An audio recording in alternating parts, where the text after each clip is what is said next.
కలుగునుగాక. హల్లెలూయా. ప్రభువు రక్షకుడైన యేసుక్రీస్తు వారి దివ్యనామములో దేవుని యొక్క పాద సన్నిధిలో కూడి ఉన్నటువంటి మీ అందరికీ నా హృదయపూర్వకమైన వందనాలు తెలియజేస్తూ దేవుని వాక్యం కొరకు అందరినీ ప్రేమతో ఆహ్వానిస్తున్నాను. నా ప్రియ దేవుని బిడ్డలారా, ఈరోజు వాక్య అంశం ఏమిటి అని అంటే క్రీస్తు రాకడ, సంఘం యొక్క సిద్ధపాటు అనే ఈ అంశంలో ఈ దినాన దేవుని వాక్యం నుంచి కొన్ని విషయాలు మీతో మాట్లాడదామని సిద్ధపడుతున్నాను. పిల్లల దేవుడు తన బిడలైనటువంటి వారిని ఆయన ప్రేమిస్తూ ఉన్నాడు. సర్వలోకమును కూడా ఆయన పరిపాలిస్తూ ఉన్నాడు. దేవునికి ఆయన పిల్లలంటే, ఆయన కుటుంబం అంటే చాలా ఇష్టం. సృష్టి ఆదిలోను అబ్రహాము వరకు కూడా పిల్లల ప్రత్యేక జనములుగా లేరు. దేవునికి ఇష్టమైన బిడలుగా ఉన్నారు, దేవునితో నడిచిన వారు ఉన్నారు, కానీ ఒక ప్రత్యేకమైన జనంగా వారు లేరు. అబ్రహాము నుండి దేవునికి ఒక ప్రత్యేకమైన జనం ఏర్పడింది. ఆ జనము ఇశ్రాయేలు, 12 గోత్రాల జనము.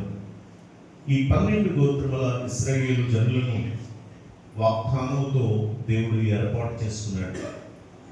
ఆయన వాగ్దానం ఇచ్చి, అబ్రహాముకి వాగ్దానం ఇచ్చి దేవుడు తన జనాంగాన్ని ఏర్పాటు చేసుకున్నాడు. 12 గోత్రముల ప్రజలు ఇశ్రాయేలు ప్రజలు. వారు ఎన్నో తప్పులు చేశారు. ఆ తప్పుకు తగిన శిక్ష కూడా దేవుడు విధించాడు. అలాగే వారు దేవునితో కలిసి ఉన్నప్పుడు, దేవుని అనుసరించినప్పుడు దేవుడు వారికి దీవెనలు కూడా అలాగే ఇచ్చాడు. వారి దీవెనలకు, వారి పతనానికి కారణం వారి ప్రవర్తన మీద ఆధారపడింది ఇశ్రాయేలీలు. ఈ రోజున దేవుని యొక్క సంఘముగా పాత నిబంధనలో పిలువబడింది ఏంటి అంటే ఇశ్రాయేలు జనాంగం. ఆయనకి ఇల్లు, దేవుని ఇల్లు ఇశ్రాయేలు జనాంగం. అందుకే మోషే గురించి దేవుడు అంటాడు, మోషే నా ఇల్లంతటిలో నమ్మకమైన వాడు అని అన్నాడు. మోషే గురించి నా ఇల్లంతటిలో నమ్మకమైన వాడు అని మోషే గురించి దేవుడు సాక్ష్యం ఇచ్చాడు. అంటే ఆయన ఇల్లేది ఇశ్రాయేలు జనాంగమే ఆయన ఇల్లు. ఆ ఇంటి మీద ఆయన ఒక పనివాడిగా ఏర్పాటు చేశాడు. నాయకుడు అంటే ప్రజలకు, కానీ దేవునికి పనివాడిగా ఉన్నాడు. కాబట్టి ప్రియులారా, ఇశ్రాయేలు జనాంగము ఎప్పటి వరకు అంటే ఈ సృష్టి అంతము అయ్యాక అలాగే పరలోక రాజ్యంలో కూడా ఈ ఇశ్రాయేలు జనాంగానికి ఓ ప్రత్యేకత ఉంది.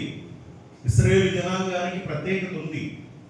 ఎక్కడ వరకు అంటే పరలోక రాజ్యముల వరకు కూడా ప్రత్యేకత ఉంది. కాకపోతే అక్కడ దేవుడు ముందుగా చెప్పాం కదా, ఏంటి, వారు ప్రవర్తన మీద ఆధారపడి ఉంది. వారి దీవెనలకైనా వారి యొక్క పతనానికైనా వారి ప్రవర్తన ఆధారపడి ఉంది అని చెప్పుకున్నాం కదా. అలాగున లెక్క పెడితే పద్మాసు దీపములో పరవాసి అయిన యోహాను గారు చూసినప్పుడు కరెక్ట్గా లెక్క ఉన్నారు.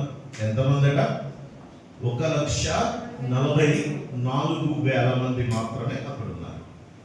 కాబట్టి పాత నిబంధనలో దేవుని యొక్క సంఘం, దేవుని కుటుంబం ఇశ్రాయేలీయులు, వారు అనేక విధాలుగా పతనమైపోయారు, అనేక విధాలుగా నాశనం అయిపోయారు. కారణం వారి ప్రవర్తన చెప్పాం. అలాగే ఆయన ప్రజలను ఏమీ అనడానికి లేదు. ఇంకొకరు ఎవరు కూడా వేరొకరు ఏమి అనడానికి కూడా లేదు. అది అంత ఇష్టం ఆయనకి.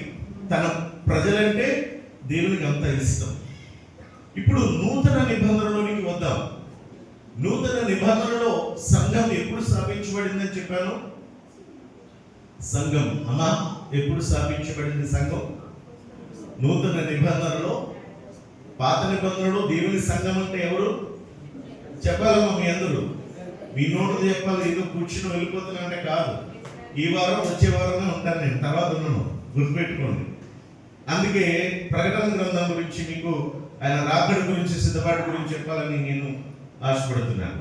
గుర్తుపెట్టుకోండి, మొదటి సంఘము నూతన నిబంధనలో స్థాపించబడినది ఎప్పుడు అంటే అది పెంతెకొస్తు దినమున పరిశుద్ధ ఆత్మ దిగి వచ్చినప్పుడు, అక్కడ పేతురు ప్రసంగించినప్పుడు మొదటి సంఘము 3000 మందితో ప్రారంభమైంది అన్నది మనం జ్ఞాపకం చేసుకోవాలి. అయితే ఆ సంఘము ఈ పాత నిబంధనలో ఉన్న ఇశ్రాయేలు జనాంగము ఆయన సంఘం అయితే, నూతన నిబంధనలో ఉన్నటువంటి సంఘం ఎవరు? ఇశ్రాయేలీయులు కాదు. భూప్రపంచంలో ఉన్న ఆయా జనాంగముల ప్రజలు, ఆయా జాతుల వారు, ఆయా దేశముల నుండి వచ్చిన ఆయా జనములందరూ కూడా సంఘము, క్రీస్తు సంఘము. ఏ విధంగా ఈ సంఘం ఏర్పడింది? పాత నిబంధనలో ఇశ్రాయేలు జనాంగం అనే సంఘం ఎలా ఏర్పడింది అంటే, అబ్రహాము దేవునికి లోబడటం ద్వారా అబ్రహాముకి ఇచ్చిన వాగ్దానం నెరవేర్చాడు. నూతన నిబంధనలోకి వచ్చేసరికి ఈ సంఘం ఎలా ఏర్పడింది అంటే, యేసు క్రీస్తు పరిశుద్ధమైన రక్తము ద్వారా. దేని ద్వారా సంఘం ఏర్పడిందండి? యేసు క్రీస్తు ప్రభువారి యొక్క రక్తము ద్వారా సంఘము ఏర్పడింది. ఆయన అందుకని పౌలు గారు చాలా క్లియర్ గా చెప్పాడు. ఆ సంఘం కోసం యేసు ప్రభు ఏం చేశారో ఆ విషయం చెప్పుకొచ్చారు పౌలు గారు. ఏమన్నారు? సంఘము అటువలని క్రీస్తు కూడా సంఘమును ప్రేమించి అది కలంకమైనను. చెప్పాలందరూ కూడా జాగ్రత్తగా వినండి, ప్రతి పాయింట్ మనసు పెట్టండి జాగ్రత్తగా. సంఘమును ప్రేమించి. యేసయ్య ఎవరిని ప్రేమించారట? సంఘం అంటే ఎవరు? నీవు, నేను, మనమందరము సంఘం. సంఘమును ప్రేమించి అది చెప్పాలి కలంకమైనను ముడతైనను అట్టిది మరి ఏదైనను లేకుండా. అంటే యేసుక్రీస్తు ప్రభువారు సంఘము ఎలా ఉండాలని కోరుతున్నారు అంటే, కలంకము లేని సంఘముగా ఉండాలి, ముడత లేని సంఘముగా ఉండాలి, కల్మషము లేని సంఘముగా ఉండాలి, పరిశుద్ధమైన సంఘముగా ఉండాలి, మహిమ గల సంఘముగా ఉండాలి. అలాగున చేయడం కోసం ఏం చేశారు? ఆయన తనను తాను అప్పగించుకున్నారు. ఈ సంఘం మహిమ గల సంఘంగా చేయడానికి, ఈ సంఘమును పరిశుద్ధంగా చేయడానికి, ఈ పరిశుద్ధమైన సంఘముగా నిర్మించి ఈ సంఘాన్ని తండ్రి ఎదుట నిలువబెట్టుటగా ఈ సంఘం కొరకు యేసయ్య ఏం చేశారటండి? తనను తాను అప్పగించుకున్నారు. అంటే క్రీస్తు ప్రభువారి రక్తము ద్వారా ఏర్పడినదే సంఘం. ఇప్పుడు ఈ సంఘము ఎలా ఉంది ఒకసారి జ్ఞాపకం చేసుకోండి. మొదటి రాకడ, యేసుక్రీస్తు ప్రభువారి యొక్క మొదటి రాకడ, రెండవ రాకడ. మొదటి రాకడ ఎప్పుడు జరిగింది? ఎలా జరిగింది తెలుసు. యేసుక్రీస్తు ప్రభువారి గురించి ప్రతి ఒక్క గ్రంథములో, పుస్తకములలో 66 పుస్తకాలలో 39 పుస్తకాలు పాత నిబంధనలో వ్రాయబడితే అందులో అనేకమైనవి యేసుక్రీస్తు ప్రభువారి గురించి ప్రవచింపబడ్డాయి. ఆయన వస్తాడు, తన ప్రజల కొరకు ఆయన ఏం చేస్తారో సమస్తము వివరించబడింది. ఈ మలాకీ గ్రంథం 3వ అధ్యాయం చదువుతున్నాం కదా, ఇక్కడ చాలా క్లియర్గా చెప్తాడు, మీరు వెలుగుచున్న ప్రభు అనగా మీరు కోరు నిబంధన దూత తన ఆలయమునకు రత్తగా వచ్చును. ఇదిగో ఆయన వచ్చుచున్నాడని సైన్యములకు అధిపతి యెహోవా సెలవిచ్చుచున్నాడు. ఆయన వచ్చు దినము ఎవరు సహింపగలరు? ఆయన ఎలాంటి వాడట? కంసాలి అగ్ని వంటి వాడు, చాకలివాని సబ్బు వంటి వాడు, వెండిని శోధించి నిర్మలము చేయు వాడైనట్టు కూర్చుని ఎండును. అంటే యేసయ్య మొదటి రాకడ గురించి చెప్పినటువంటి మాట ఇది. ఈ మొదటి రాకడలో ఆయన వచ్చినప్పుడు ఆయన రెండు విషయాలు చెప్పాడు. అదేంటంటే కంసాలి అగ్ని లాంటి వాడు, రెండవది చాకలమని సబ్బు వంటి వాడు. చాకలమని సబ్బు దేనికి ఉపయోగపడుతుంది?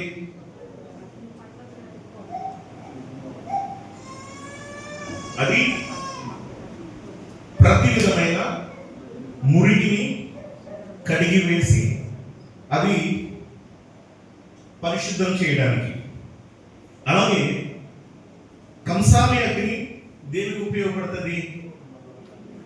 మలినములను పూర్తిగా తొలగించి సువర్ణమును శుద్ధ సువర్ణముగా తయారు చేయడానికి.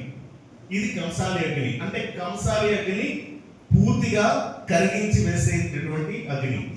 ఇప్పుడు యేసుక్రీస్తు ప్రభువుని దేవునితో పోల్చారండి అంటే చాకలమని సబ్బు వంటి వాడు. అంటే ఈ ఇశ్రాయేలు జనాంగానికి పట్టిన చీడ, ఈ మస్టు, ఇవన్నీ కూడా ఏం చేస్తాడు ఆయన వచ్చి అంటే ఆ మురికి, పాపమని మురికిని ఆయన రక్తంలో కడిగి వేస్తాడు అనడానికి సూచనగా చాకలివని ఆ సబ్బు వంటి వాడు అని చెప్పాడు. కంసాలి వంటి అగ్ని వంటి వాడు అంటే అగ్ని ఏ విధంగా అయితే ఆ మస్తుని తీసివేసి సువర్ణముగా మారుస్తుందో తన ప్రజలైనటువంటి వారికి రక్షణను ఇవ్వడానికి, వారిలో ఉన్నటువంటి తప్పులు, వారిలో ఉన్న అవినీతి, వారిలో ఉన్న అక్రమాలన్నిటినీ కూడా సరిచేసి వారిని దేవుని రాజ్యం కొరకు సిద్ధపరచడానికి వచ్చి ఉన్నాడు అన్నమాట ఆయన.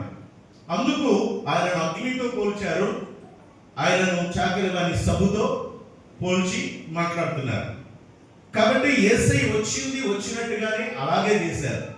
అప్పటి వరకు చీకటి బ్రతుకుల్లో జీవించారు. యేసై రాకముందు వరకు తామే నీతిమంతులు అనుకుంటూ బ్రతికారు.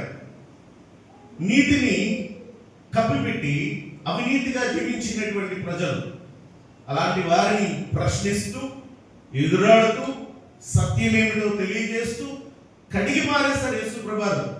యూదులలో పరిసయ్యులను, శాస్త్రులను, అధికారులను అందరినీ కూడా ఫుల్లుగా కడిగి పారేశారనమాట ఆయన. చాకలమని సబ్బు ఏ విధంగా మురికి కడిగేస్తుందో, ఏ విధంగా కంసాలి సంపూర్ణంగా ఆ అగ్నితో ఆ మస్టును తీసేస్తుందో, అలాగే యేసయ్య కూడా అలా చేశారు. అందుకే ఆయన మీద కోపం.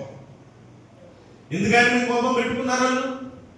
ఎందుకు యూదులు, ఎందుకు శాస్త్రులు, పరిసయ్యులు యేసయ్య మీద కోపం అంటే యేసయ్య వారు చేస్తున్న ప్రతిదాన్ని ప్రశ్నించారు, ప్రతిదానికి ఎదుర్కొన్నారు కాబట్టి ఇప్పుడు ఈ 3వ అధ్యాయంలో ఆయన రాకడ గురించి, ఆయన ఎలాంటి వాడు అన్నది మొదటి రాకడ గురించి మనకు తెలియజేశాడు.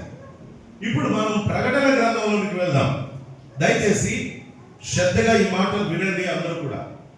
సంఘం అంటే ఎవరమ్మా? మనమే సంఘం, నేనే ఆయన సంఘం. అంటే నా కోసం ఏం చేశాడమ్మా యేసయ్య? నీ కోసం ఏం చేశాడు ఆయన? నిన్ను సంఘముగా చేయడానికి నీ కోసము ఆయన తన రక్తమును చిందించి, తన ప్రాణమునిచ్చి నిన్ను సంఘముగా చేసుకున్నాడు ఆయన. కాబట్టి ఇప్పుడు మనము ఏం చేయాలి? ప్రకటన గ్రంథంలో ఇక్కడ ఏది రాయబడుతుంది అంటే, ఈ పద్మాసు ద్వీపములో పరవాసిగా ఉన్నాడట. ఎవరు? యోహాను గారు. పద్మాసు ద్వీపంలో, అండమాన దీవి లాంటి భయంకరులు అక్కడ ఎవరు ఉండరు. అలాంటి ఆ దీవుల్లో పడేశారు ఈయన తీసుకెళ్ళి. ఏం నేరం చేశాడంటే క్రీస్తుని గురించి ప్రకటిస్తున్నందుకు. అక్కడ ఆ దీవుల్లో పడేస్తే అక్కడ దేవునితో అతడు జీవిస్తున్నాడు, అంటే ప్రార్థన చేస్తూ ఉన్నాడు. ఈ ప్రార్థన చేస్తూ చేస్తూ చేస్తూ చేస్తూ లీనమైపోయాడు. ఇక ఇతను ఏమైపోయాడంటే పరవాసి అయిపోయాడు, పరలోకానికి వెళ్ళిపోయాడు. అంటే ఇప్పుడు మొత్తం చూస్తున్నాడు, దేవుడు చూపిస్తున్నాడు, ముందు దేవుని గురించి వర్ణిస్తున్నాడు. ఆయన వస్తాడు, ఆయన ఎలాంటి వాడు అన్నది తెలియచేస్తూ 7వ వచనంలో అంటాడు, మొదటి అధ్యాయంలో, ఇదిగో ఆయన మేఘారూఢుడై వచ్చుచున్నాడు, ప్రతి నేత్రము ఆయనను చూచెను, పొడిచిన వారు చూచెదరు, భూజనులందరూ ఆయన చూచి రొమ్ము కొట్టుకుందురు అని అన్నాడు. తర్వాత అల్ఫయు ఓమెగయు నేనే, అంటే ఆదియు అంతము నేనే, భూత వర్తమాన భూత భవిష్యత్ కాలంలో ఉండేవాడును నేనే అని సర్వాధికారి ప్రభు సెలవిస్తున్నాడు అని చెప్పి, శ్రమలలో నుండి క్రీస్తు రాజ్యములో సహనంలో పాలివాడై ఉన్నటువంటి యోహాను దేవుని వాక్యం నిమిత్తము యేసును గురించిన సాక్ష్యం పద్మాసు దీపంలో పరవాసి అయి ఉన్నాడు. ఇప్పుడు అతడు తన ఆధీనంలో లేడు, ఇప్పుడు దేవుని ఆధీనంలో ఉన్నాడు. ఇప్పుడు దేవుడు తన యొక్క ఆ ఆత్మవశుడై ఉన్నటువంటి ఆయనకి ఏం చేస్తున్నాడంటే ఒక దర్శనాన్ని, సమస్తము కూడా లోకము ఎలా అంతమైపోతుంది అన్నటువంటి విషయాలు తెలియచేస్తున్నాడు అనమాట. లోకము ఎలా అంతమవుతుంది. బైబిల్లో కొన్ని నెంబర్స్కి ఇంపార్టెంట్ ఇవ్వబడింది. మొదటి సంఖ్య, మూడవ సంఖ్య, 7వ సంఖ్య, అలాగే 12వ సంఖ్య. ఇలాగా మొదటిది ఆరంభమునకు సూచన, అలాగే మూడవది యేసుక్రీస్తు ప్రభువారి పునరుద్ధానానికి ఆయన సూచన, 6వది మానవునికి సూచన. 6వది ఎందుకంటే మానవుడు 6వ దినాన సృష్టించబడ్డాడు. 7వది అది దేవుని యొక్క సంఖ్య, అంటే ఆయన విశ్రాంతి తీసుకున్నాడు, విశ్రాంతి దినంగా చేశాడు. అది 7వది దేవుని యొక్క సంఖ్య. 12వది ఆయన ఏర్పరచుకున్న శిష్యులు మరియు 12 మంది ఇశ్రాయేలు జనాంగము. చూడండి, నేను ముందు చెప్పాను, జాగ్రత్తగా గమనించండి. పాత నిబంధన సంఘం ఇశ్రాయేలీలు దేవుని సంఘంగా పిలువబడ్డారు. అంటే వారి ఎన్ని గోత్రాలండి? 12 గోత్రాలు. తర్వాత నూతన నిబంధనలో కూడా క్రీస్తు సంఘము ఎంతమంది? అపొస్తలులు 12 మంది. 12 మంది ద్వారా సంఘమును స్థాపించి విస్తరించింది. అప్పుడు ఈ విషయంలో ఈయన ఏం చేస్తున్నాడు అంటే ముందు దేవుని చూస్తున్నాడు. ఆయన చూసిన తర్వాత ఇక్కడ ఏంటంటే ఒక్కొక్క సంఘానికి 7 సంఘాలు, ఆసియాలో ఉన్న 7 సంఘాలు, అంటే మిగిలిన సంఘాలు ఇంకా లేవా? 7 ఉన్నాయా అంటే చాలా సంఘాలు స్థాపించబడ్డాయి. కానీ ఇక్కడ కేవలం 7 ప్రాముఖ్యమైనటువంటి సంఘాలకు తెలియజేస్తున్నాడు. ఆ 7 సంఘాలు కూడా అన్ని ప్రపంచంలో ఉన్న దేవుని సంఘాలన్నిటికీ కూడా ఇవి సూచనలుగా ఉన్నాయి. వాటన్నిటికీ అవసరమై ఉన్నాయి. ఎందుకంటే అక్కడ ప్రతి సంఘంతో మాట్లాడుతూ చెప్పిన మాట ఏంటంటే ఆత్మ సంఘములతో చెప్పుచున్న మాట చెవి గలవాడు వినుగాక అని అన్నాడు. అంటే అర్థం ఏంటంటే ఎఫెసీ సంఘములో ఉన్నవారు చెవులుంటే వినుగాక అనలేదు. అక్కడ ఫిలదెల్ఫియా లేకపోతే స్ముర్ణ, లవోదికయ ఈ సంఘముల వారు చెవి గలవారు వినుగాక అనలేదు. ఏ సంఘానికి దేవుడు రాస్తున్నాడో ఆ సంఘపు మాటలు వారికి, అలాగే వినిచి ఉన్నటువంటి మనకందరికి చెవి కలిగినటువంటి వారందరూ వినాలి, దానిని గ్రహించాలి, ఆ వాక్యానుసారంగా జీవించాలి. 7 సంఘములను చూసేటప్పుడు ఇక్కడ ఏం చేస్తున్నాడో జాగ్రత్తగా గమనించండి. ఈ 7 సంఘాలకి రాయమని దేవుడు ఆయన తెలియజేస్తున్న మాట 11వ వచనంలో ఉంది, చదవద్దు. ఇప్పుడు 7 సువర్ణ దీపస్తంభములను, 7 దీపస్తంభముల మధ్య మనుష్య కుమారుని పోలిన ఒకరిని చూచితిని. ఇప్పుడు ఏం చూస్తున్నాడు? అందరూ కూడా జాగ్రత్తగా వినండి. సువర్ణ దీప స్తంభములు పట్టుకున్నాడు. ఇక్కడ సువర్ణ దీప స్తంభాలు 7 ఉన్నాయి. ఆ 7 మధ్య, ఆ 7 సువర్ణ దీప స్తంభముల మధ్య ఎవరున్నారు? మనిషి కుమారుని పోలిన ఒక ఆయన ఉన్నాడు. మనిషి కుమారుడు ఎవరు? యేసు ప్రభువారే. ఆయన మనిషి కుమారుడుగా, అలాగే దేవుని కుమారుడిగా యేసుక్రీస్తు ప్రభువారిని గురించి ప్రస్తావించబడినది. కాబట్టి యేసు ప్రభువారిని అనేక విధాలుగా చూడొచ్చు. కానీ ఇక్కడ చూస్తే మనిషి కుమారుడు అక్కడ కనిపిస్తున్నాడు. ఎక్కడున్నాడు ఈ మనిషి కుమారుడు? ఎలా ఉన్నాడు? 7 అంశాలు కూడా ఇక్కడ మనం చూడగలం. 7 విషయాలు చూస్తున్నాడు. ఆయన పాదాలు చూశాడు, తర్వాత ఆయన తలను చూశాడు, ఆ తర్వాత ఆయన నేత్రములను చూస్తున్నాడు, తర్వాత ఆయన కంఠస్వరము విన్నాడు, తర్వాత ఆయన కుడి చేతిలో ఏవి పట్టుకొని ఉన్నాడో అవి వాటిని చూస్తున్నాడు, తర్వాత ఆయన నోటి నుండి వచ్చుచున్నటువంటి వాటిని అతడు చూస్తూ ఉన్నాడు, తర్వాత ఆయన ముఖాన్ని చూశాడు. చూసినప్పుడు ఒక్కొక్కటి ఎలా ఉందో వివరించాడు, చదువుకోండి. తర్వాత ఆయన ముఖమును చూసినప్పుడు ఆ సూర్యకాంతి వలె ప్రకాశిస్తూ ఉండగా చూచిన వాడు చచ్చిన వాని వలె నేలను పడిపోయాడు. అతడు యేసు ప్రభువారు ఆయన ఆరోహణం కాకముందు వరకు ఆయనతో తిరిగినటువంటి శిష్యుడైన, కానీ ప్రియులారా ఎప్పుడైతే ఆయన ఆరోహణం అయ్యాడో, మహిమతో ఆయన నింపబడ్డాడో, ఇప్పుడు ఆయన చూడలేకపోతున్నాడు. అంటే ఇప్పుడు గమనించండి, డిఫరెన్స్ అర్థం చేసుకోండి. భూమి మీద ఉన్నప్పుడు ఆ మహిమ, ఆ గొప్పతనాన్ని గ్రహించలేకపోయారు. కానీ ఆయన ఆరోహణమైన తర్వాత ఆయన మహిమను చూడలేకపోతున్నారు. అంటే ఇప్పుడు మనం కూడా చనిపోయిన తర్వాత మనం కూడా మహిమపరచబడాలి. అంటే మనం కూడా మహిమతో నింపబడాలండి. అలాగైతేనే మనం ఆ మహిమలో వెలుగుకి వెలుగుకే పొత్తు ఉంటుంది, కానీ వెలుగుకి చీకటికి పొత్తు ఉండదు. వెలుగును తట్టుకోవాలంటే మరో వెలుగు మాత్రమే తట్టుకోగలదు. అలాగే మనం కూడా మహిమగా యేసు ప్రభువు ఎలాగైతే ప్రకాశమానుడై ఉన్నాడో, మనం కూడా అలా ప్రకాశమానుడుగా ఉంటేనే మనము ఆయనను ఎదుర్కోగలం, ఆయన ఎదుట నిలబడగలం. లేకపోతే మనం నిలబడలేము. ఇప్పుడు ఈయన మనిషిగా ఉన్నాడు కాబట్టి భూమి మీద ఉన్నాడు, పరిశుద్ధుడు. ఎంత పరిశుద్ధుడైనా కూడా ఈ శరీరమును విడిచే వరకు కూడా ఆ మహిమలోనికి చేరలేము, ఆ మహిమను చూడలేము అన్నమాట. ఎందుకంటే మట్టి శరీరం కాబట్టి. ఈ శరీరం విడిచిన తర్వాత ఆయనను డైరెక్ట్ గా ఆయన దగ్గరికి వెళ్ళి ఆయనతో ఉండగలం, చూడగలం. కాబట్టి గుర్తుపెట్టుకోండి, ఆయనను చూచిన వాడు చచ్చిన వాని వలె ఏమయ్యాడట? పడిపోయాడు. ఇప్పుడు చెప్పండి, జాగ్రత్తగా వినండి. ఇక్కడ ఏం కనబడుతున్నాయి అంటే 7 సువర్ణ దీపస్తంభాలు కనబడుతున్నాయి. ఎన్ని? ఏంటవి?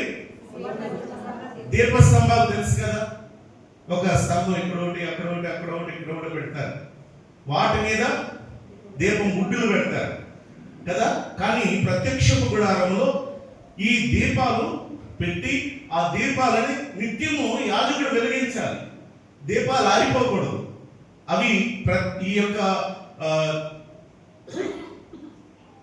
యొక్క మందిరములో నిత్యము కూడా వెలుగుతున్నటువంటి దీపాలు, ఆ దీపస్తంభాలు అవన్నీ కూడా ప్రత్యక్ష గుడారం అన్నమాట. అయితే ఇక్కడ గమనించండి, ఈయన చూస్తూ ఉండగా కనిపించింది ఏంటి అంటే సువర్ణ దీప స్తంభాలు, సువర్ణ దీప స్తంభాలు. ఇప్పుడు మనిషి కుమారుడు ఎక్కడున్నాడు చెప్పాలమ్మా? మనిషి కుమారుడు సువర్ణ దీప స్తంభముల మధ్య ఉన్నాడు. ఇప్పుడు తర్వాత ఈ మనిషి కుమారుడు చేతిలో ఏమున్నాయి అని అంటే, ఆ మనిషి కుమారుని చేతిలో 7 నక్షత్రాలు కనిపిస్తున్నాయి. 7 నక్షత్రాలు. ఇప్పుడు చెప్పాలి జాగ్రత్తగా, ఈ మనిషి కుమారుడు 7 సువర్ణ దీపముల మధ్య సంచరిస్తున్నాడని చెప్పుకున్నాం కదా. ఆ సువర్ణ దీపస్తంభములు ఏంటో తెలుసా? ఒక్కొక్క సువర్ణ దీపస్తంభము ఒక్కొక్క సంఘము. జ్ఞాపకం చేసుకోండి, ఒక్కొక్క దీపస్తంభము, సువర్ణ దీపస్తంభము ఒక్కొక్క సంఘం. అర్థమైందమ్మా? మన భూ ప్రపంచంలో ఎన్ని సంఘాలు ఉన్నాయి? కోట్ల కొలది సంఘాలు ఉన్నాయి, కోట్ల కొలది సంఘాలు ఉన్నాయి. వీరికి ఒక సంఘం ఉంది. డినామినేషన్స్ చాలా ఉన్నాయి. బాప్టిస్టు, లూథరన్, మెథడిస్టు, సిఎస్, రకరకాల ఇండిపెండెంట్ అయితే ఇంకా కుదువే. కానీ అక్కడ 7 సంఘాలు చూపించాడు కాబట్టి ఆ 7కే కాదు, 7 సంఘాలు ముఖ్యం. ఆ సంఘాలు అన్నిటికీ ప్రాముఖ్యమైనవి. ఇప్పుడు 7 సంఘాలు ఒక్కొక్కటి సువర్ణ దీప స్తంభములు. మనిషి కుమారుడు ఎక్కడ ఉన్నాడు ఇప్పుడు? చెప్పాలి, ఎక్కడ ఉన్నాడు? స్తంభముల మధ్య ఉన్నాడు, అక్కడ ఉన్నాడు. అంటే యేసు ప్రభువు ఆయన ఎక్కడ సంచరిస్తున్నాడండి అంటే సంగముల మధ్య సంచరిస్తున్నాడు. ఆయన యేసు ప్రభువు ఎక్కడ సంచరిస్తున్నాడు అనంటే ఏ రక్తం ఇచ్చి ఏ ప్రాణం ఇచ్చి అయితే ఆయన సంపాదించుకున్నాడో అట్టి సంగమ మధ్య తిరుగుతూనే ఉన్నాడు ఆయన. ఈ ప్రకటన గ్రంథంలో పిల్లల ఈ యోహాను చూస్తూ ఉన్నప్పుడు 7 సువర్ణ దీప స్తంభముల మధ్య సంచరించుచు ఉన్నాడు. సంచారము అంటే ఒకే చోట స్టిల్ ఒకే స్తంభం దగ్గర ఆయన నిలబడలేదు. ఎక్కడికి వెళ్తున్నాడు? 7 సంఘాల దగ్గరికి తిరుగుతున్నాడు. ఇప్పుడు భూప్రపంచంలో కోట్ల కొలది సంఘాలు ఉన్నాయి కదా. ఈ సంఘాలన్నిటికీ కూడా యేసు ప్రభువు ఏం చేస్తున్నాడు? సంచరిస్తున్నాడు. ఆయన సంచరిస్తున్నాడు, ఆయన తిరుగుతూ ఉన్నాడు, ఆయన చూస్తూ ఉన్నాడు. ఇది జాగ్రత్త, దేవుని రాకడికి హెచ్చరిక. దేవుని యొక్క పరిశుద్ధమైన సన్నిధి ప్రియులారా, ఆయన సంచరించు స్థలం ఇది. సువర్ణ దీప స్తంభము ఆయన సంఘం. అది తెలుగు బాప్టిస్ట్ చర్చ్ అయినా అవ్వచ్చు, క్రేక్ మెమోరియల్ బాప్టిస్ట్ అయినా అవ్వచ్చు, లేకపోతే సిఎస్ అవ్వచ్చు, లూథరన్ అవ్వచ్చు. భూ ప్రపంచంలో ఏ సంఘాలు ఉన్నాయో ఆ సంఘములన్నీ కూడా మనుష్యుల సంఘాలు కాదు. అవి అన్ని ఎవరి సంఘాలు అంటే దేవుని యొక్క సంఘాలు. ఈ సంఘముల మధ్య ఆయన సంచరిస్తున్నాడు. ఎవరి సంచరించిన ఆయన ఉట్నే సంచరిస్తున్నాడా? ఉట్నే సంచరిస్తున్నాడా? ఏం చేస్తున్నాడు సంచరించిన ఆయన? గమనించండి. ఇప్పుడు ఆయన చేతిలో ఏమున్నాయి అమ్మా చెప్పాలి.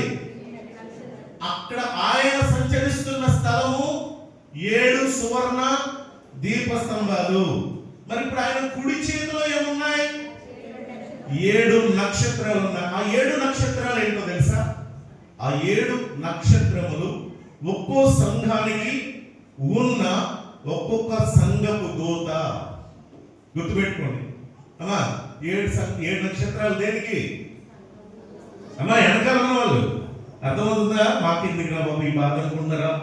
రేపంటూ ఆయన రాకడ వస్తే మరి ఏమవుతుందో ఒకసారి తెలుసుకోపోతే మనం ఏం చేయలేము అమ్మా. జాగ్రత్తగా వినండి. 7 దీపస్తంభాలు, 7 సంఘాలు. ఆయన అక్కడ సంచరిస్తున్నాడు. తర్వాత 7 నక్షత్రాలు ఆయన చేతుల్లో ఉన్నాయి. 7 నక్షత్రాలు ఆయన చేతుల్లో ఉన్నాయి. 7 నక్షత్రాలు ఏంటో తెలుసా? 7 సంఘాలకు ఒక్కొక్క సంఘంకి ఒక్కొక్క నక్షత్రం చెప్పిన 7 నక్షత్రాలు ఆ సంఘాలకు దూతలు. దూతలు అంటే ఎవరు ఆయన దూతలు? ఇందాక యేసు ప్రభువు గురించి మలాకీ గ్రంథంలో 3వ అధ్యాయంలో రాయబడింది. యేసయ్య గురించి ఆయన కూడా ఒక దూతగా రాయబడింది. దూత అంటే సమాచారము అందించేవాడు. దూత అంటే మధ్యవర్తి. దూత అనేటటువంటి వాడు ప్రియులారా వారికి సంఘానికి దేవునికి మధ్య ఉన్నటువంటి మధ్యవర్తి ఎవరు? ఆ మధ్యవర్తి దేవుని దూత అనగా సంఘానికి నియమింపబడిన సంఘ కాపరి. ఒకవేళ ఆ సంఘములకు కాపరి లేకపోతే ఎవరినైతే దేవుడు ఏర్పాటు చేశాడో ఆ సంఘపు పెద్దలు. ఇప్పుడు రెస్పాన్సిబిలిటీ ఎవరిది? ఎవరిది బాధ్యత?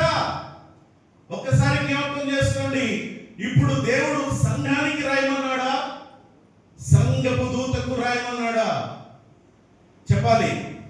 బైబిల్ తీసుకోండి, చూడండి ఒకసారి. ప్రకటన గ్రంథంలో ప్రియ దేవుని బిడ్డలారా మనం గమనిస్తూ ఉన్నప్పుడు పుస్తకంలో రాయమని చెప్పినటువంటివి సంఘములకు పంపుము, 7 సంఘములకు పంపమని చెప్పిన నా వెనక వింటని.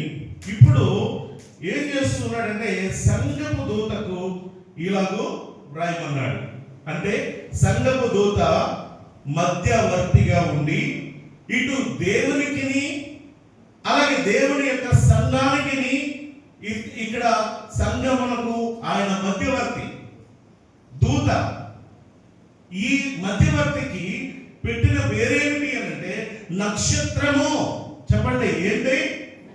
దేవుని సేవకులు వస్తూ ఉంటారు, పోతా ఉంటారు, వాళ్ళతో మనకి పని లేదు అనుకుంటారేమో. ప్రతి సేవకునికి, ప్రతి కాపరికి సంఘము ఎడల బాధ్యత ఉండాలి. ప్రతి ఒక్కరి రెస్పాన్సిబిలిటీ. ఆ సంఘము దేవుని కొరకు నడిపించే సంఘముగా, దేవుని కొరకు సిద్ధపరిచే సంఘముగా ఆ సంఘాన్ని చేసే బాధ్యత ఎవరిది అంటే సంఘ కాపరిది. గుర్తుపెట్టుకోండి, సంఘ కాపరి ఒకవేళ నిర్లక్ష్యముగా పనిచేస్తే దేవుడు ఎవరిని అడుగుతాడు? సంఘాన్ని అడుగుడు. ఎవరిని అడుగుతాడు? కాపరిని అడుగుతాడు. ఒకవేళ ప్రియులరా ఆ సంఘం నిర్లక్ష్యంగా ఉంటే, ప్రియులరా కాపరి సరిగానే ఉన్నాడు, సంఘాన్ని తర్వాత ఆయన ఇవ్వాల్సిన పనిష్మెంట్ ఆయనకి వాళ్ళకి ఇస్తాడు. అందుకే పాత నిబంధనలో ఇంకా మనం ధ్యానం చేస్తే ఈ సంఘ కాపరి ఎలాంటి వాడో తెలుసా? ఆయన కోట మీద ఉండి తన ప్రజలైనటువంటి వారిని కాపాడడానికి ఒక బోర లాంటి వాడట. ఆ కాపలాదారుడు ఏం చేస్తాడో తెలుసా? ఆయన ఎల్లప్పుడూ మెలకుగా ఉంటాడట. నా చుట్టూరు కూడా ఒకవేళ శత్రువులు వస్తున్నారేమో, నా దేశం మీద, నా ప్రజల మీద దాడి చేస్తున్నారేమో అని కనిపెట్టుకుంటూ ఉండాలట. కనిపెట్టుకొని అక్కడ ఎవరైనా శత్రువులు కనబడితే బోర తీసుకుని ఆ బోరను ఊదుతాడట. ఈ కాపరి తన ప్రజల కోరుకు నియమింపబడిన కాపరి బోర ఊదితే అదిగో బోర ఊదబడుతుంది, మనం సిద్ధపడాలి, శత్రువు మన మీదకి వస్తున్నాడు, మనం రెడీగా ఉండాలి అని ప్రజలు సిద్ధపడతారు, సైనికులు సిద్ధపడతారు. అలా కాకుండా ఆయన తినేసి మత్తుడైపోయి అలాగే నిద్రపోతూ ఉన్నాడు అనుకోండి, అక్కడ ఏమవుతుందో తెలుసా? శత్రువు వచ్చి జ్వరపడతాడు, తన ప్రజలను నాశనం చేస్తాడు. అప్పుడేమవుతుంది? ఎవరిది బాధ్యత? ఎవరిది? చెప్పండి, తప్పు ఎవరిది అక్కడ? కాపరి తప్ప? ఒకవేళ కాపరి బోర ఊదకపోతే కాపరిది తప్పు. కాపరి బోర ఊదిన సిద్ధపడకపోతే ఎవరు తప్పు? అంటే మీదే తప్పు, మీదే తప్పు. చిన్నప్పటి నుంచి వింటున్నాం, హెచ్చరికలు దేవుడు బోధిస్తూ ఉన్నాడు. వీడు ఒక చెవితో విని ఒక చెవితో విడిచిపెట్టేసే వాళ్ళు కాదు, సిద్ధపడాలి. అందుకే అంటున్నాడు, పిల్లల ఆత్మ సంగములతో చెప్పుచున్న మాట చెవిగలవాడు ఎక్కడ సంచరిస్తున్నాడు ఆయన? ఇప్పుడు చెప్పండి, ఎక్కడ సంచరిస్తున్నాడు? సంఘముల మధ్య, అంటే మీ మధ్య, మన మధ్య ఉన్నాడు ఆయన, సంచరిస్తున్నాడు. ఆయన చేతిలో ఏమున్నాయి?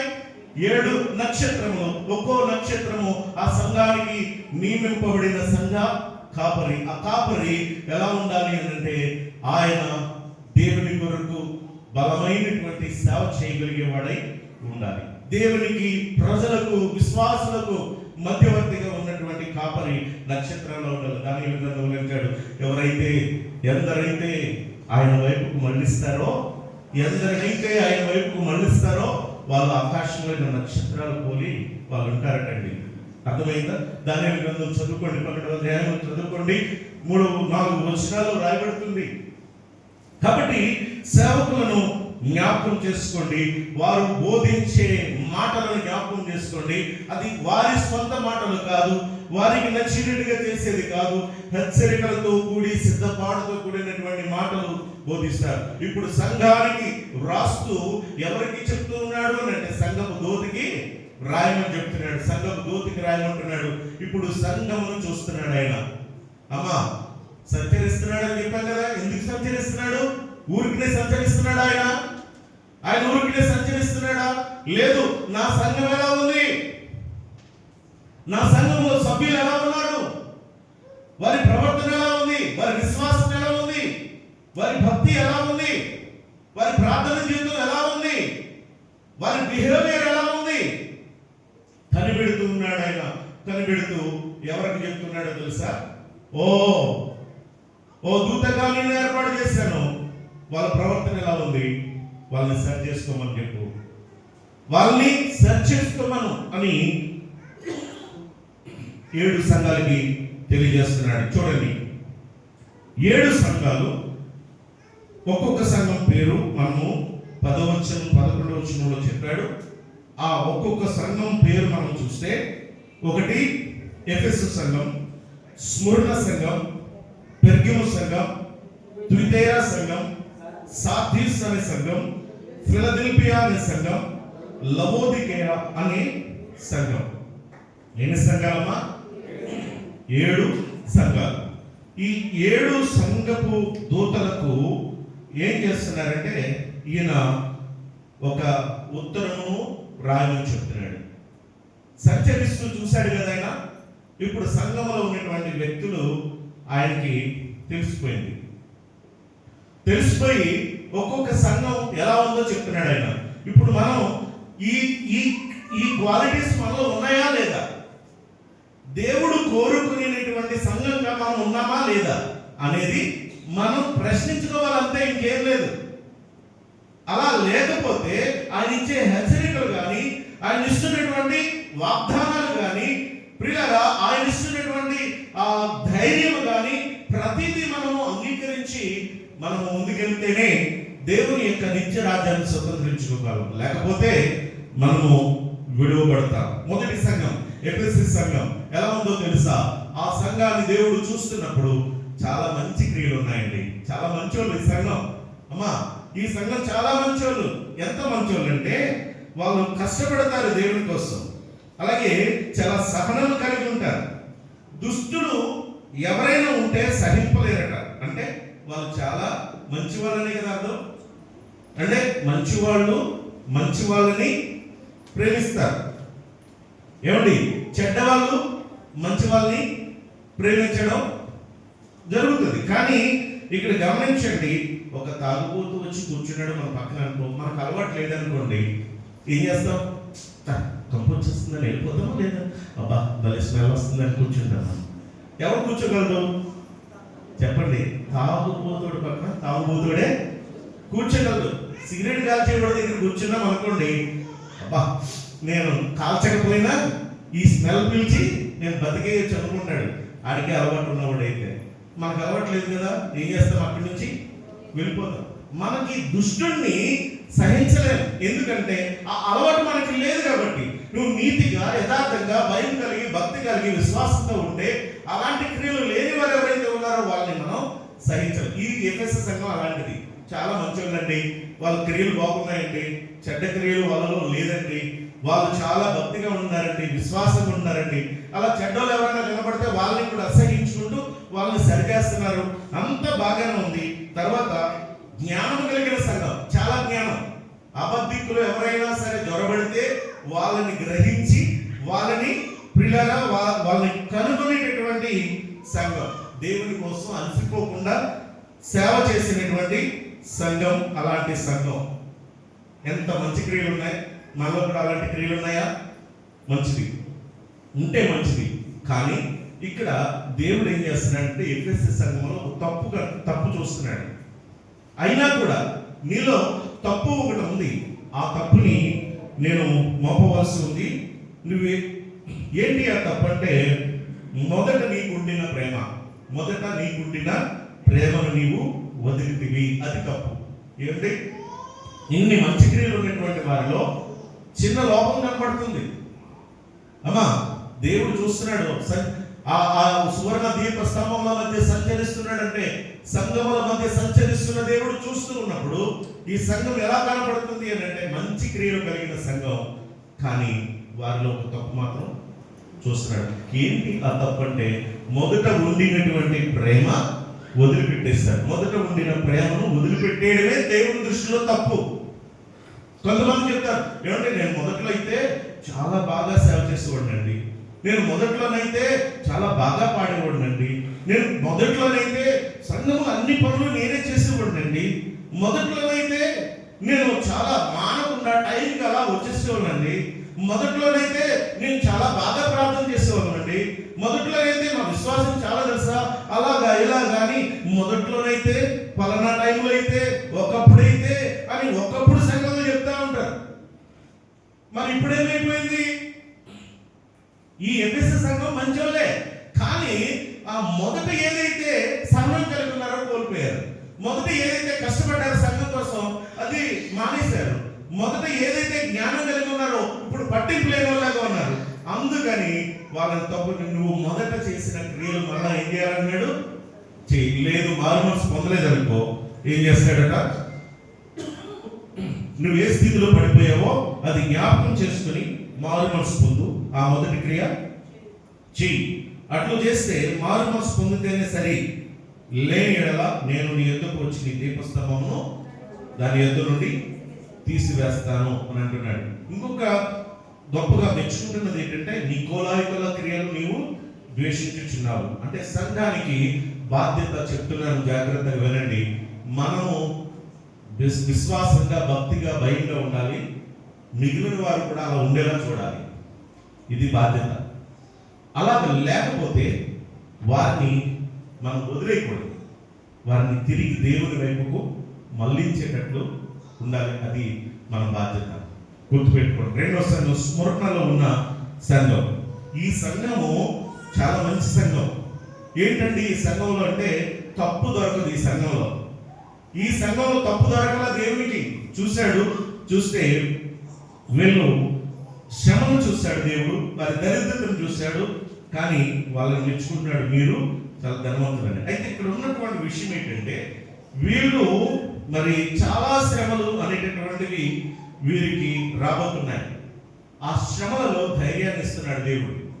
శ్రమలు, ఈ సంఘానికి శ్రమలు రాబోతున్నాయి. ఆ సంఘంలో వాళ్ళు ఎలా ఉండాలి అంటే, మరణం వరకు కూడా నమ్మకంగా ఉండండి, నేను మీకు జీవ కిరీటం ఇస్తాను అని చెప్పి దేవుడు వారిని ధైర్యపరుస్తూ ఉన్నాడు. తర్వాత మూడవ సంఘం చూద్దాం. ఏ సంఘం అన్నది? పెర్గము సంఘం.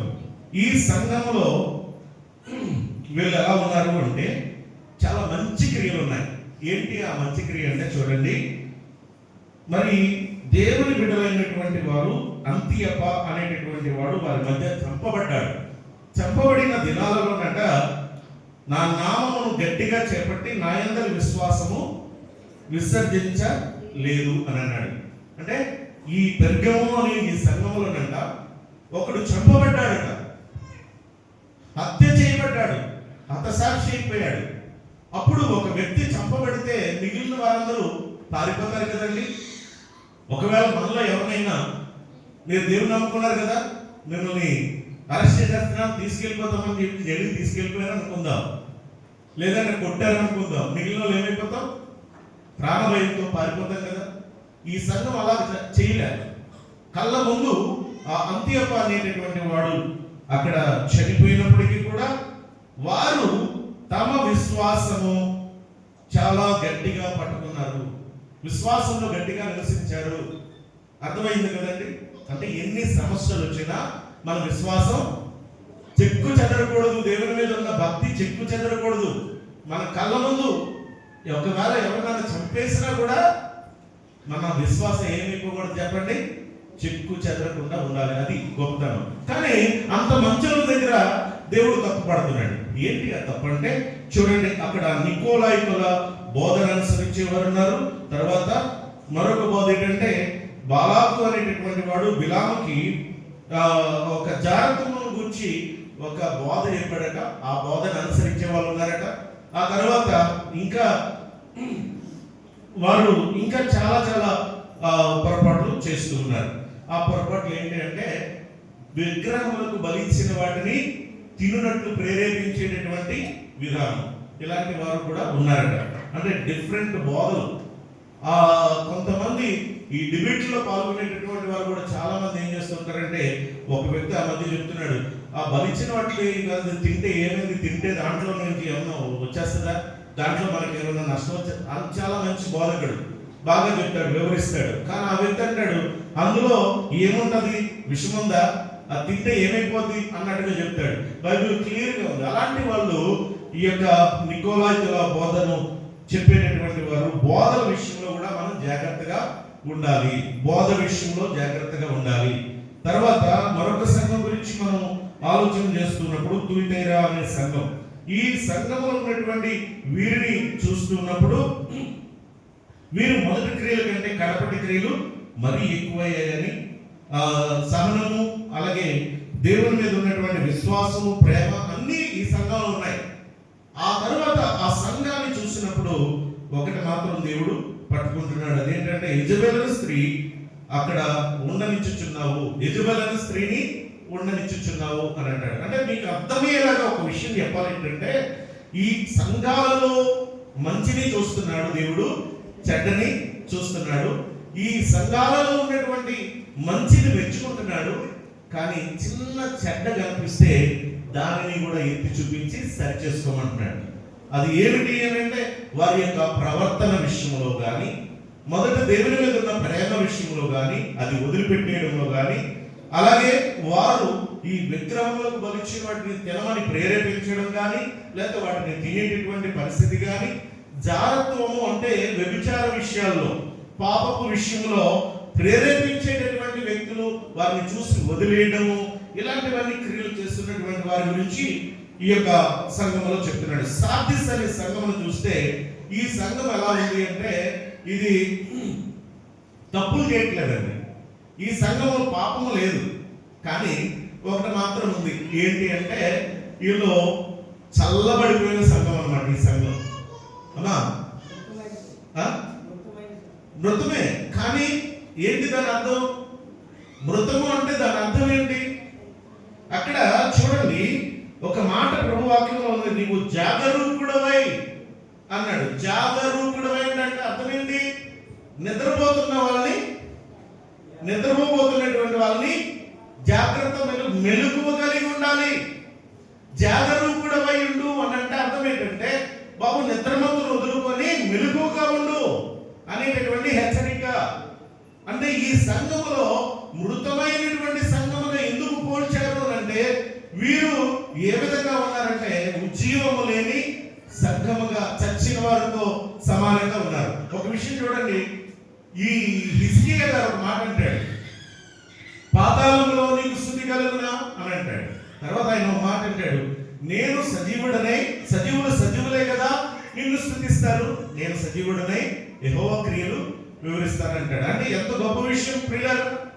మనము దేవుని స్తుతించట్లేదు, దేవుని మహిమపరచట్లేదు, ఆరాధించట్లేదు, మనము విశ్వాసంలో సరిగా ఉండటం లేదు అంటే దీని అర్థం ఏంటండి అంటే, మనము ఈ యొక్క మృతుల వలె ఉన్నాము. జీవించుచున్నామన్న పేరు మాత్రం ఉంది, కానీ నీవు మృతుడవే అంటున్నాడు. ఆత్మీయ జీవితంలో చల్లబడిపోయిన జీవితాలు మనకి ఉజ్జీవం కావాలి, మనలో ఉజ్జీవం కావాలి. మనం దేవుని స్తుతించేవారిగా మనం లేవాలి, మెలకువ కలిగి ఉండాలి. ఎందుకంటే దేవుని రాకడ సమీపంగా ఉంది. అదే చెప్తారు ఆయన, దొంగ వలె వచ్చింది, ఏ గడిలో మీదకి వస్తానో నీకు తెలియదు. తర్వాత ఇందులో కూడా మంచి వాళ్ళు ఉన్నారు. వాళ్ళు ఎవరంటే తమ వస్త్రములను మలినము చేసుకోకుండా, అపవిత్రపరచుకోకుండా ఉన్నటువంటి వారు ఉన్నారు. సరే, ఫిలదెల్ఫియా సంఘంలో చూస్తే వీళ్ళు ఇంకా మంచోళ్ళు అండి, వీళ్ళు చాలా మంచోళ్ళు. తర్వాత ఇంకెలాగా చెప్పుకుంటూ లాస్ట్ లవోదిక సంఘంలో చూస్తే వీళ్ళు చాలా దౌర్భాగ్యులు.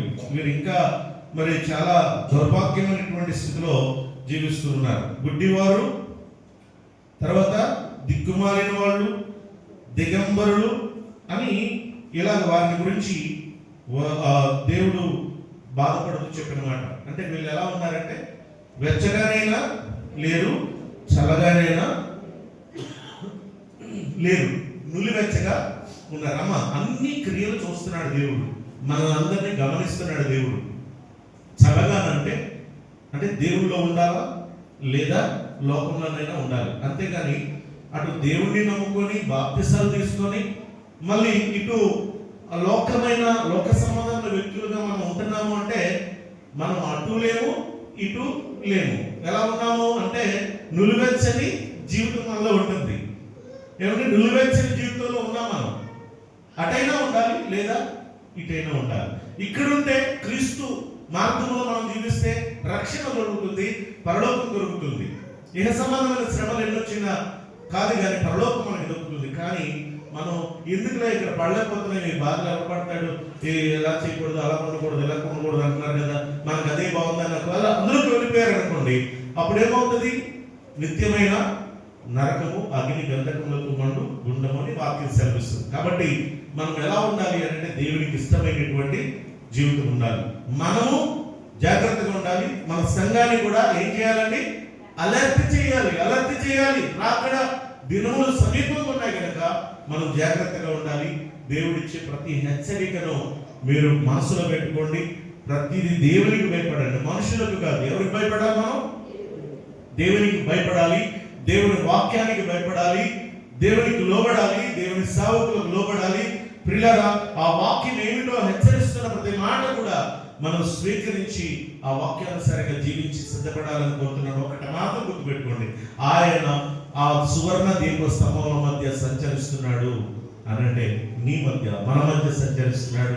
మనల్ని చూస్తున్నాడు, మనం ఏం చేస్తున్నామో, ఎలా ఉన్నామో, మన మాట, మన ప్రవర్తన విధానం ఎలా ఉందో అన్ని గ్రహిస్తున్నటువంటి దేవుడు వారి వారి క్రియలు చెప్పిన మనకి ప్రతిఫలము ఇస్తాడు. కనుక మనము భయపడి దేవునికి లోబడి జీవించాలని ఈ వాక్యం ద్వారా మీ అందరికీ కూడా తెలియజేస్తూ ముగిస్తున్నాను. ప్రభు మాటలు దీవించును గాక.